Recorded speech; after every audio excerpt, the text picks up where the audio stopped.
What is going on, everyone? Welcome back to the channel Life of Bonsai. Today I have this beautiful small boxwood, and it's my very first boxwood. So I got this for 10 bucks. Such a deal, I could not pass on it. So we're gonna be styling a little bit. We won't be repotting this right now. We're just gonna do some trimming, some pruning, and then maybe some wiring depending on how everything is looking throughout the tree. But yeah, this is my first boxwood. I've never had one before. I've always wanted to have one, but I haven't really found one that I liked. And now that I'm getting a lot into like those shohin style sizes, then I said, why not to one of these ones that I saw at my nursery, local nursery. So I'm gonna be working on this. Without further ado, let's go ahead and get a close-up on the tree and see what we can get out of this one. So coming down to the tree right now, I know it's a little hard to see, but there's a beautiful, beautiful base right here, a beautiful Nevari already. So it's really nice, and honestly, there's so much growth in it that I'm not too sure where to start. So I guess I'm just gonna go ahead and remove some of this top growth and see if we can come up with something cool. Now, this is an evergreen tree. I'm sure most of you guys know, but if you don't know, this one stays green throughout the year.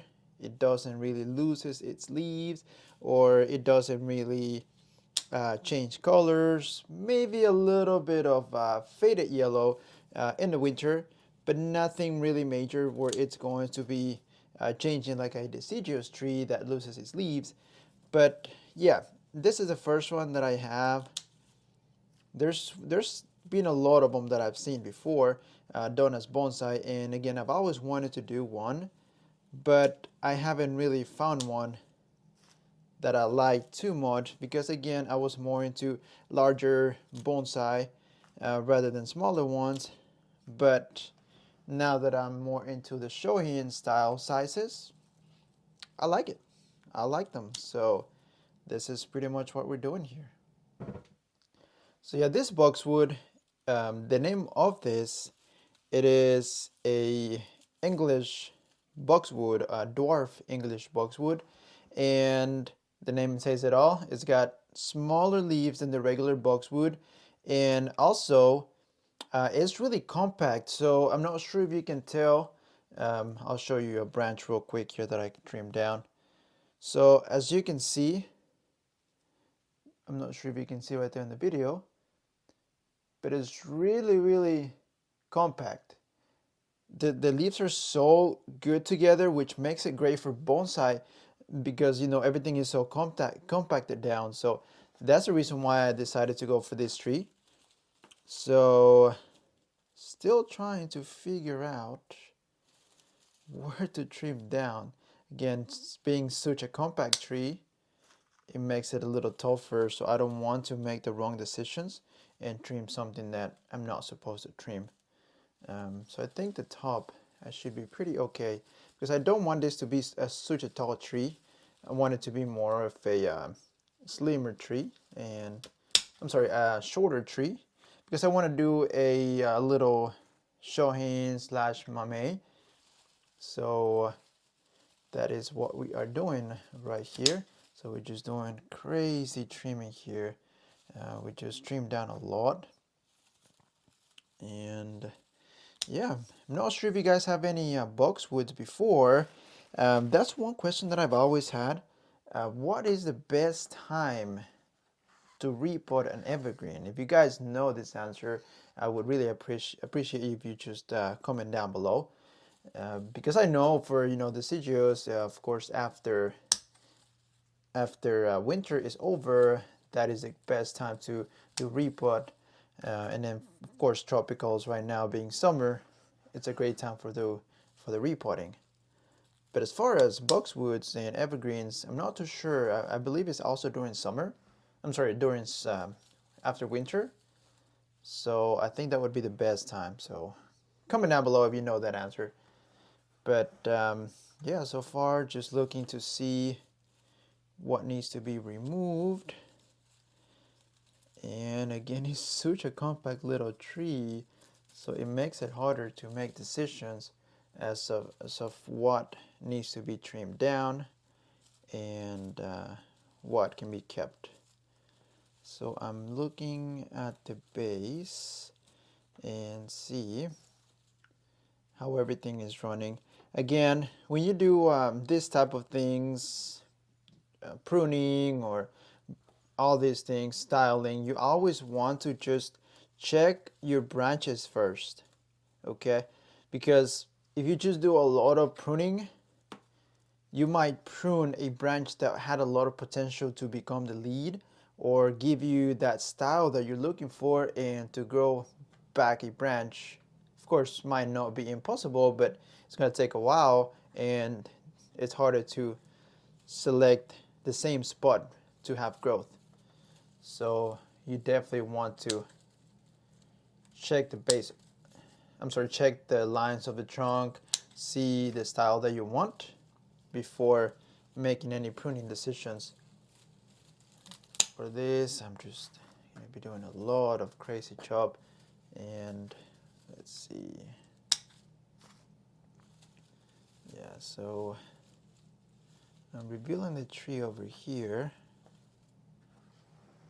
There's a lot of growth on this thing. Okay, so I think I made a decision of what's going to be my front. This right here is going to be my front. So there's this beautiful little flare at the base, which of course can be improved. And then there's this root coming down over here. If you can see right there, that's a little base. So this is going to be my front. There is this branch right here that's causing a little bit of inverse taper. So I don't really want that. So I'm going to remove the whole branch. And that's going to start giving me my shape that I want. So it's going to clear out some of this, all this crazy growth. And let me see. I want to double check before chopping down. So again, you always want to look at the front of the tree and see what you have in there. So yeah, I think I just took off one of them. I might keep this one. I'm just gonna see how far more we can go. But as far as the front, this one, so for what I learned going into the bonsai society, my local's bonsai society, pretty much you want the branches, of course there's no rule for bonsai, but for what they say, you know, more aesthetically pleasing and selecting your branches, you always want to have the branches go sideways. So if this is my front, I want branches to go this way and this way. Also, I want branches to go kind of like the opposite, but no right next to each other. So if there was a branch on this side and then the exact same side on this side, that would cause inverse taper, which means that, you know, that's going to have that flare and then it's going to inverse and then it's going to go down again. So for this situation, I have some branches that are coming down towards me as I'm looking at the tree with, you know, the front view. So I want to remove those because they're just coming towards me, so I don't really want that. So I'll be removing those, and that's gonna start giving me a more clear shape. As you can see, you are able to check more of the tree, see the growth, all the good stuff. Now let's check back here. I have a lot of growth right here that I don't really need, nor I want. So just removing that, and already giving me some nice and better look at the trunk, as opposed to the beginning where I couldn't even tell where everything was. So So we got this one, we got this one. As you can see right there, that's already looking so much better.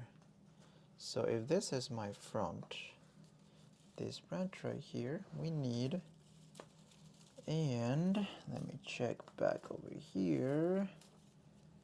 There is a branch back here that I might not need. So I'm going to remove it.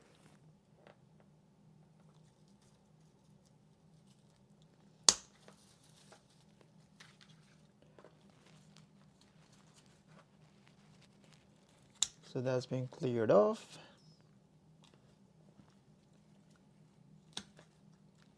Okay, so that looks starting to get some shape, as you can see.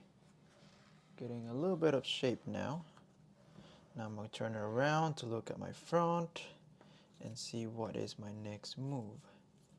So I have so many branches, and again, I don't want all of them.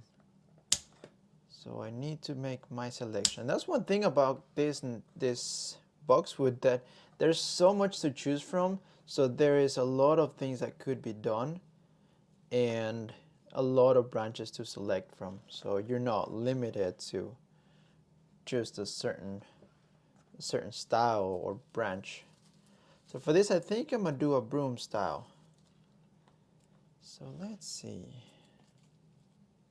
Okay, so some more pruning has been done, and I think this branch right here, I'll be getting rid of that one as well, because like I mentioned before, it's almost aligned with this 3 right here.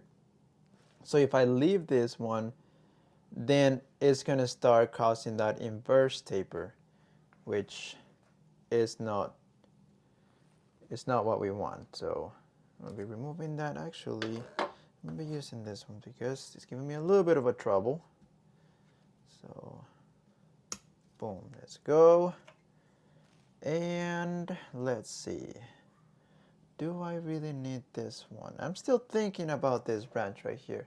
I don't even know if I need it, but if you're not sure, don't trim it because you might need it later on your design. So if you're not sure about a branch, I usually just leave it alone.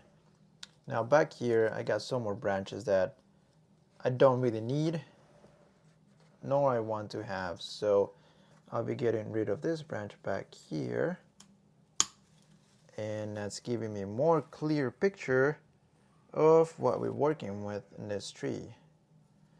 So just giving it a little twist here.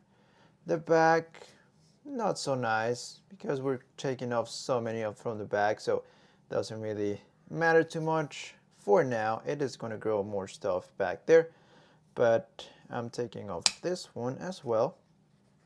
And now the front though, I think is looking really good. So that is our front right there.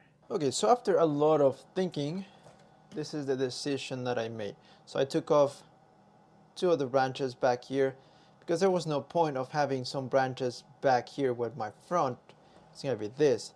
Now it's kind of facing down towards you a little bit, but once I repot, I'm gonna be sliding it back this way a little bit, and just look how beautiful that root base is. The root base is so nice, and I uncovered a little bit more of the soil, and it's just beautiful. So I'll be adding some wire to move this branch back to the side. I have this pretty thick wire, so let's see what I can do with this. Okay, so this is the end result, and I know this is the ugliest wiring you have ever seen, but look at that base. It's just beautiful, and I was able to uncover a little bit more of that root base. It looked just beautiful. So I was able to get a little bit of a movement at the top. Now this on the right side, I think I'm just gonna let it grow right now because the tree, I can't really take away a lot of foliage, Of course, because that's where the energy comes in. So I'm gonna keep that right side, and as the tree starts recovering and getting some new growth, then I'll be, making that change. But for now, we're not repotting. I'm just gonna leave it alone. Look how beautiful that base is. It's just gorgeous little base right there. I'm gonna get real close so you can see. Beautiful, beautiful base. So once you back off, it just looks beautiful. And I have that little pot that I did not use for the blueberry, so that is perfect for this little tree. Not time to repot. Comment down below for evergreens, when is the best time to repot? And just let me know. I'll keep you guys updated. Thank you so much for watching. Please subscribe, share. You have a great day.